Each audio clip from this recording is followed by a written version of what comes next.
ومن الأعراب من يؤمن بالله واليوم الآخر ويتخذ ما ينفق قربات عند الله وصلوات الرسول ألا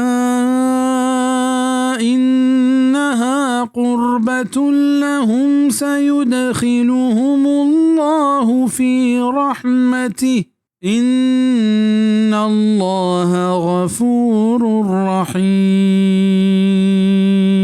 او ای گیابانیانی تها ہنچیں ہست کے یقینش ہست اللہ سرا و آخرت روچ سرا و ہر چی کے خرچ کنت آیا زانت کو اللہ نزدیک بیگے ذریعہ و رسول دعائے خیری خوب بزانت کے ای پا آیا نزدیک بیگے زیت اللہ آیا بار تو تی مہربانی تها بے شک اللہ مزن بخشوک و مزن مہربانے بزا ہمشیہ زانت کہ چا اللہ راہ خرچ کنگا مارا اللہ نزدیکی دست کپی و ما اللہ رسول دعائیں حقدار بیں ہمیں پہ میں مسلمانانی بابتا اللہ تی پیغمبرہ حکم دات کہ اشانی صدقہ و خیراتا قبول بکاں و پدا آیا دعائے خیر بکاں.